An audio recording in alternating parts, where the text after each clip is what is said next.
बहुत बहुत धन्यवाद, आपका भी स्वागत है। आप हमारे दर्शक को सबसे पहले आप अपना परिचय दीजिए सर।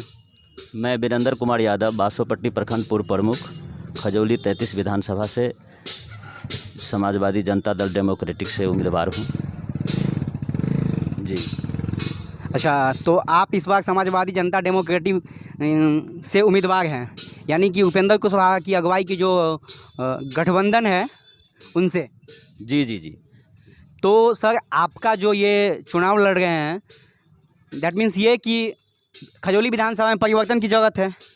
ऐसा सर मुख्य कार्य क्या क्या है जो खजौली विधानसभा में परिवर्तन होना चाहिए लेकिन वर्तमान विधायक द्वारा नहीं किया गया है, जिसको लेकर आप मैदान में उतरे हैं और ये प्रण लिए हैं कि विधानसभा चुनाव जीतने के बाद इसको बदलेंगे? दरअसल बात है, जो खजौली विधानसभा की जो हालात है वो अतीत से लेकर के आज तक अभी तक जितने भी प्रतिनिधि बने हैं, एक भी क्षेत्र में वो काम नहीं कर पाए हैं। तमाम काम पूरा है, मुद्दाओं की यहाँ कोई कमी नहीं है, समस्याओं का यहाँ भरमार है। ऐसी हालत में एक अच्छे प्रतिनिधि की आवश्यकता है। जो कहते हैं आप, जो किस क्षेत्र में ज़रूरत है, मैं तो कहता हूँ शिक्षा बिल्कुल चौपट है यहाँ, स्वास्थ्य की हालात बिल्कुल यहाँ चौपट है, किसानों की हालात बद से बदतर है, नौजवान बेरोजगार दर दर भटक रहे हैं। तो सारे क्षेत्र में तो समस्या ही भरा हुआ है। तो ऐसी हालत में एक अच्छा प्रतिनिधि बने और सदन में आवाज़ उठावे, खजौली विधानसभा क्षेत्र के लिए समृद्ध खजौली, शिक्षित खजौली, समर्थ खजौली बने, इसके लिए मैं भरपूर प्रयास करूँगा। जनता से आशीर्वाद मांगने के लिए जाता हूँ, जनता भरपूर आशीर्वाद भी दे रहे हैं। मेरा अपना पिछला इतिहास रहा है, जब मैं 5 वर्ष प्रखंड प्रमुख के रूप में रहे, पूरे बासोपट्टी का 2011 जनगणना के अनुकूल 1,73,000 यहाँ की जनसंख्या है।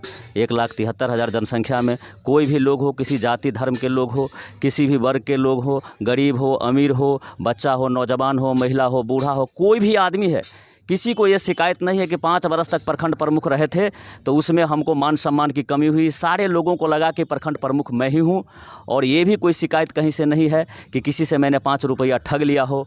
ये भी किसी का शिकायत नहीं है कि मैं किसी काम कराने के लिए मैं गया तो प्रमुख साहब ने मेरा काम नहीं किया, मान सम्मान नहीं किया।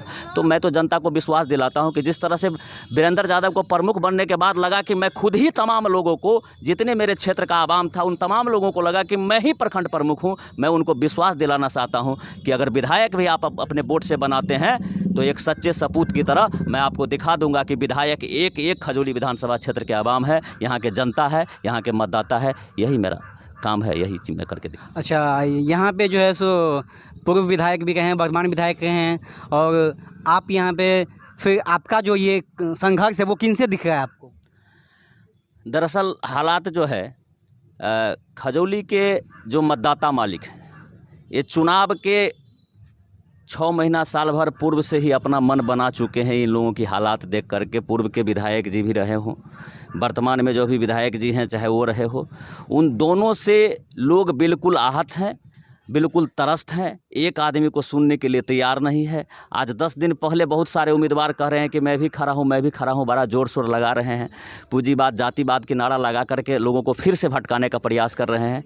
लेकिन लोगों ने पहले ही का जो दोनों उम्मीदवार है, पहले ही उनको नकार चुका है कि उन दोनों को हरा देना है। और जब जनता की आवाज़ होती है जो हरा देना, तो किसी को कोई नेता को नहीं हरा सकता है। जैसे मेरा मानना है, अगर जनता ने ठान लिया है तो उस दोनों को फिर वापस आने का कोई यहाँ चांस नहीं है। रह गई हमारी बात, तो हमारा जो वोटर है उनसे मेरा व्यवहारिक एक लगाव है, तो व्यवहार से मेरा उससे लगाव है, मेरा उनसे काम से लगाव है। हो सकता है प्रत्येक व्यक्ति को काम नहीं लगा हो, लेकिन जिन लोगों को हमसे काम लगा है उन तमाम लोगों का काम हुआ है। प्रत्येक परिवार में बासोपट्टी प्रखंड के जितने भी क्षेत्र के कोना कोना के लोग हैं, 15 पंचायत के, उन तमाम लोगों को हमसे लाभ पहुंचा है। तो मेरा काम और व्यवहार का लगाव है। कितना भी कैंडिडेट हो जाएगा, मेरे वोटर को उससे कोई फर्क नहीं पड़ने वाला है। और मेरा एक भी मतदाता जो मुझे चाहने वाले लोग हैं, मुझे अच्छी तरह से जान लिए हैं, जो वीरेंद्र यादव ऐसे लोग हैं, वो लोग कभी भी भटकने वाले लोग नहीं है। वो तमाम लोग साइलेंट वोटर के रूप में अपने आप स्थायी है और वो तमाम वोट करेंगे। और एक तरफा यहाँ लड़ाई है तो हम सामने में किसको कहें कि प्रतिद्वंदी, कहीं कोई प्रतिद्वंदी नहीं। अच्छा, ये जो बिहार सरकार जो नीतीश कुमार जी जो चुनाव लड़ रहे हैं, उनका मुद्दा जो है, अभी जो मुद्दा बनाए हुए हैं वो है एक नल जल योजना, सड़क योजना। आप इसको कितना सफल देख रहे हैं? नीतीश कुमार जी सिर्फ और सिर्फ इनका जो एजेंडा है सड़क पे, बिजली पे और नल जल योजना पे वो चुनाव लड़ रहे हैं। हाँ, मेरे समझ से उनका नल जल योजना, सबसे पहली बात है कि उनका माने सोच ही फेल्योर है इस मामले में, और योजना तो 100% फेल्योर है ही। इसलिए क्योंकि नल जल योजना में जितना सरकार ने पैसा इन्वेस्ट किया है गरीबों के टैक्स को समझिए कि एक तरह से उन्होंने बर्बाद किया है। उसका भी एक सटीक योजना होना चाहिए। जैसे शहरों में पानी की कमी होती है, हम लोग जिस इलाके से आते हैं वहाँ पानी का भरमार है और बिल्कुल वहाँ पानी की और नल जल का कोई आवश्यकता नहीं था, और उसमें जितना ज़्यादा पैसा उन्होंने इन्वेस्ट किया है, मुझे लगता है कि उतना पैसा से जैसे प्रत्येक पंचायत में एक वार्ड में 14 लाख से लेकर के 28 लाख 30 लाख 35 लाख रुपया खर्चा हुआ है। इस हिसाब से 14-15 वार्ड का एक पंचायत होता है, करोड़ों करोड़ रुपया एक पंचायत में खर्चा किया है। उस पैसा से अगर शिक्षा के क्षेत्र में काम कर दिया जाता तो 1 नंबर का स्कूल होता, 1 नंबर का उसमें इंफ्रास्ट्रक्चर होता, 1 नंबर का पढ़ाने वाला शिक्षक होता और बच्चे शिक्षित होता, परिवार विकसित होता, समाज विकसित होता और देश विकसित होता। दूसरा क्षेत्र स्वास्थ्य के क्षेत्र में उसी पैसा से अगर काम करता तो प्रत्येक पंचायत में एक ऐसा हॉस्पिटल बन जाता जो आज लोग घर में बीमार पड़ा रहता है और कर्जा पैंचा के लोग ढूंढते रहता है और घर में बीमारी बढ़ते रहता है। कम से कम एक अच्छा जांच की व्यवस्था, एक डॉक्टर का इलाज का व्यवस्था और दवा फ्री का व्यवस्था अगर हो जाता तो लोगों को राहत मिल जाती। मेरे समझ से नल जल योजना बिल्कुल फेल्योर है। इससे अच्छा होता कि उनको शिक्षा स्वास्थ्य के क्षेत्र में काम करना चाहिए था। जी बिल्कुल, चूँकि हम एक पत्रकार के नाते भी इस चीज़ को हम ही नहीं पूरी बिहार समझती है कि नल जल योजना पूरी तरह से फेल है। और सर एक चीज़ और है कि बिहार में कहीं ना कहीं जो है सो जातिवाद का जो राजनीति है वो किसी तरह से जो है सो उसको नकारा नहीं जा सकता है, और एक तरफ जो है सो राष्ट्रवाद का भी मुद्दा है। तो आप जो है सो चूँकि आप यादव समाज से आते हैं, जातिवाद को नकारा नहीं जा सकता है, और यहाँ का जो सिटिंग एमएलए है वो जो है सो यादव समाज से आते हैं, और कहा जाता है कि राजद का जो है सो एमओआई समीकरण पे बहुत ज़्यादा पकड़ है। हालांकि मुस्लिमों के नेता कहे जाने वाले आपके गठबंधन के भी साथ हैं, तो आप इसको किस प्रकार से देखते हैं? फिर इस एमओआई समीकरण को आप किस प्रकार से ध्वस्त करेंगे? बिल्कुल सही सटीक क्वेश्चन है आपका। बिल्कुल, जहाँ एक तरफ जातिवाद और पूंजीवाद के बीमारी से बिहार के आवाम ग्रस्त थे और जिसके चलते गलत डिसीजन अभी तक गलत लोग चुनाते आए हैं, इस बार जनता बिल्कुल सतर्क है और कहीं से गड़बड़ाने के मुद्रा में नहीं है, क्योंकि अब जनता समझ चुकी है कि हमारे ही जात का आप नाम भी लिए हैं। बिल्कुल, हमारे जो सो जातीय लोग हैं वो अब समझ चुके हैं कि इतना दिन तक हम जो कहते थे गंगा पार में जो हमारा जात है उसको 1000 गाय का खटाल है,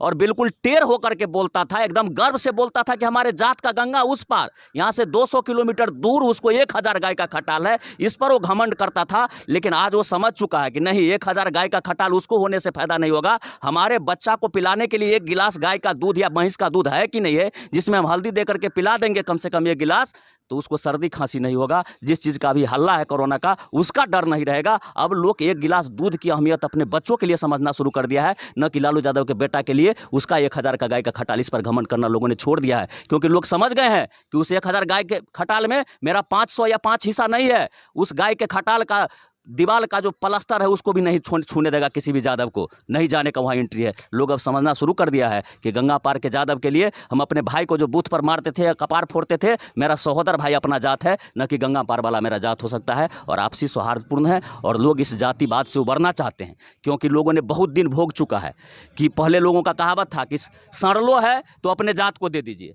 अरे भाई, तो सड़लो है तो अपने जात को दे दीजिए, तो बाद में वो जिता दीजिएगा, वोट दीजिएगा सड़ल को, तो बाद में वो गमकेगा थोड़े, वो खुशबू थोड़े करेगा, वो बदबू करेगा, क्योंकि आपने सड़ल कह करके वोट ही दिया है। ऐसा लोगों ने 30 बरस तक भोग चुका है। 15 बरस लालू जी का शासन भोग चुका है, 15 बरस नीतीश जी का शासन भोग चुका है, और लोग बिल्कुल अब समझ चुका है कि अब कहीं से इस फेरा में नहीं जाने की जरूरत है। मैं तो कहता हूँ आरजेडी का जो आधार वोट जिसको कहा जाता था, वो यादव और वो मुसलमान, दोनों लोग बिल्कुल उनसे त्रस्त हैं और दोनों लोग ठान लिया है, क्योंकि वो समझ गए हैं कि हमको मजबूरी वाला वोट समझता है ये। जो 5 साल तक हम हाल चाल नहीं लेंगे, हम क्षेत्र में हम 6 महीना से घूम रहे हैं, एक रोज के लिए मेरा चक्का नहीं रुका है, मैंने 6 महीना से लोगों में हम घूम रहे हैं। लोगों का बिल्कुल यही कहना है कि 5 साल हाल चाल लेने के लिए नहीं आया है। इसका मतलब वो समझता है कि मजबूरी में लोग अंतों अंत तक हमको वोट देगा, क्योंकि हमको टिकट पर वोट देगा, तो 4 साढ़े 4 महीना तक अपने बाल बच्चा के लिए कमाई करने की बात करते हैं, ऐश मौज करने की बात करते हैं, और जब 6 महीना चुनाव का रह जाता है तो टिकट के लिए पटना का चक्कर लगाना शुरू कर देता है। और जैसे तैसे एन केन प्रकार सारे लोग जानते हैं, मैं तो देखा नहीं हूँ, लेकिन सारे लोग कहते हैं कि टिकट खरीद बिक्री होता है, और वहाँ से जब टिकट खरीद करके लोग ले आता है तो फिर आराम से लोग यहाँ वोट दे देते थे। और वो जीत जाते थे तो समझते थे कि टिकट को वोट मिलता है, उम्मीदवार को व्यवहार को वोट मिलता नहीं है, तो अच्छा व्यवहार क्यों रखे, लोगों से 5 साल तक हालचाल क्यों पूछे। ये बात आप लोग समझ चुका है। इसीलिए इस बार ये यादव और मुसलमान भी बिल्कुल ठान चुके हैं कि इनको अगर लगता है कि ये लोग मजबूरी में वोट करते हैं तो इस बार इसको दिखा देना है कि हम लोग उतने मजबूर नहीं है जो हर वक्त मजबूरी में वोट करेंगे। इस बार खजौली विधानसभा 33 के लिए जनता को जो जरूरी है उस जरूरी के लिए वोट करेंगे, न कि मजबूरी के लिए वोट करेंगे। इस बार मुस्लिम समाज तेजस्वी यादव को अपना नेता नहीं मान के ओवैसी साहब को नेता मान लेंगे। ओवैसी साहब अपने व्यवहार से संविधान के प्रति जो उनका श्रद्धा है उसके मामले में, और वो अपने कौम के लिए निश्चित रूप से आज के दिन में वो आइकन है, और ख़ास करके नौजवानों को, हिंदू हो मुसलमान हो, उस तमाम लोगों के लिए आइकन है। खास करके मुस्लिम वर्ग में, नौजवानों में उनका काफ़ी क्रेज़ है और रहना भी चाहिए, क्योंकि एक अच्छे नेता, हालांकि उनके बयानों को गलत तरह से लोग अपने सियासी लाभ के लिए उल्टा पुल्टा कह करके जनता के बीच परोसा जाता है, लेकिन जो समझने वाले होशियार लोग हैं, समझदार लोग हैं, वो नौजवान भी समझ रहे हैं, बुजुर्ग भी समझ रहे हैं, तमाम लोग समझ रहे हैं कि संविधान के लिए अगर कोई मजबूती से पूरा देश में अगर एक आदमी, एक शख्स कोई है, वो शख्सियत और सदुन ओवैसी साहब है, जो संविधान के बारे में सड़क से लेकर के संसद तक इस बात को रखते हैं, और जो संविधान को छत बिछत करने वाले लोग हैं, जो बाबा साहब भीमराव के द्वारा लिखा हुआ संविधान को, उतने बड़ा विद्वान आदमी के लिखे हुए संविधान को आज जिसकी डिग्री का कहीं कोई वैल्यू नहीं है, डिग्री दिखा नहीं पाते हैं, वैसे लोग उस संविधान के साथ छेड़छाड़ कर रहे हैं। इसका विरोध अगर ओवैसी साहब करते हैं तो कहते हैं कि ऐसी ऐसी बात है जो मुस्लिम की बात उठाते हैं। मुस्लिम की बात क्यों नहीं उठाएंगे? यादव का सम्मेलन होता है, कोई बुरा नहीं कहता है, और भी बहुत सारे जात है उसका सम्मेलन होता है, कोई नहीं कुछ कहता है, लेकिन अगर वो मुस्लिम वर्ग अपने कौम को अगर इकट्ठा करना चाहते हैं, उसको सही राह पर लाना चाहते हैं उस नौजवान को, तो कौन सा गलत बयानबाजी करते हैं, कौन सा गलत काम करते हैं? निश्चित रूप से सही राहों पर नौजवानों को ले जाना चाहिए। अच्छा, एक चीज़ हम देखे हैं, जो खजौली विधानसभा का जो मेन मुद्दा है, जो लोगों को दिख रहा है, शिक्षा भी है, स्वास्थ्य भी है, लेकिन जो सड़क का स्थिति है, बासोपट्टी से कलवाही ले लीजिए, और भी बहुत सारा रास्ता है जो हम भी इस चीज़ को झेल चुके हैं। आप इससे सबसे पहले कैसे निपटेंगे आप? सबसे बड़ी बात है कि शिक्षा के मामले में आज जो भी पूर्व के यहाँ के प्रतिनिधि विधायक जी रह चुके हों, वर्तमान के विधायक जी रह चुके हों, दोनों आदमी से आप अपने चैनल के माध्यम से आप पूछ लीजिए, मैं अभी कह रहा हूँ आपको, कि उनको बता दीजिएगा कि आप अपने पूरे विधानसभा क्षेत्र के इस 37 पंचायत का किसी एक विद्यालय का नाम बता दीजिए जो दावे के साथ कहा जा सके कि इस विद्यालय में अच्छा पढ़ाई चलता है, अच्छा शिक्षक है, इस विद्यालय का अच्छा इंफ्रास्ट्रक्चर है। मैंने समुचित रूप से, सुव्यवस्थित रूप से एक भी विद्यालय का नाम अगर बता दे, है ही नहीं, कोई विद्यालय नहीं है। शिक्षा के मामले में ऐसी हालत है। एक अस्पताल के बारे में, मैं पंचायत स्तर की बात और गांव स्तर की बात तो दूर छोड़ दीजिए, एक प्रखंड स्तर का भी एक ऐसा अस्पताल नहीं है जहां लोग जाए तो वहां समय से डॉक्टर मिल जाए, समय से दवा मिल जाए और समय से जांच हो जाए। अच्छा, एक चीज़ सर, आप अस्पताल की बात की हैं, यहाँ पे जो सबसे ज़्यादा दयनीय स्थिति है कि अगर क्षेत्र में अगर किसी को सांप डस लिया जाता है तो सबसे बड़ी बात है कि स्वास्थ्य चिकित्सा केंद्र में, प्राथमिक स्वास्थ्य केंद्र में, प्रखंड स्तर में, वहाँ पे जो है सो दवा अवेलेबल नहीं होता है। इस पे आप क्या कहेंगे?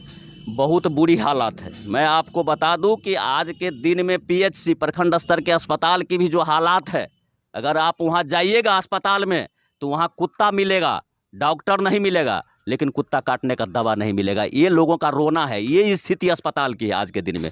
लेकिन इसके लिए सिस्टम दोषी है, और इस बार जनता बिल्कुल ठान लिया है, और निश्चित रूप से इस बार बदलाव होगी, और ज़बरदस्त रूप से बदलाव होगी जो लोगों को चौंका देगा।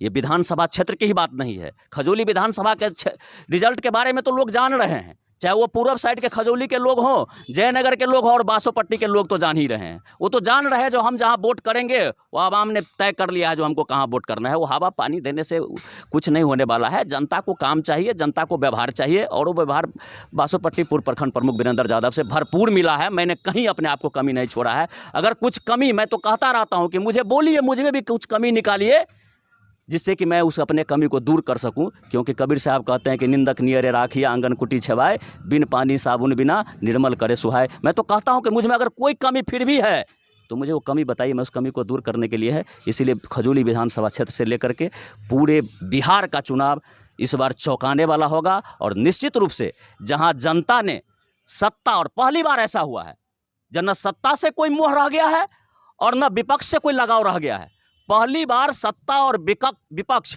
दोनों को जहां हराने का जनता ने लिया है संकल्प, वहां एक यही तीसरा फ्रंट है विकल्प, जिसका उम्मीदवार मैं वीरेंद्र कुमार यादव लोगों के सामने हूँ, और लोगों ने समझ गया है, बिल्कुल आवाम जान रही है कि हवा पानी में जाने की ज़रूरत नहीं है। उम्मीदवार आते हैं, हाँ हाँ कहते हैं, लेकिन वोट उसको कहाँ करना है उसको बिल्कुल ज्ञान है, ध्यान है, वो करेंगे सही जगह।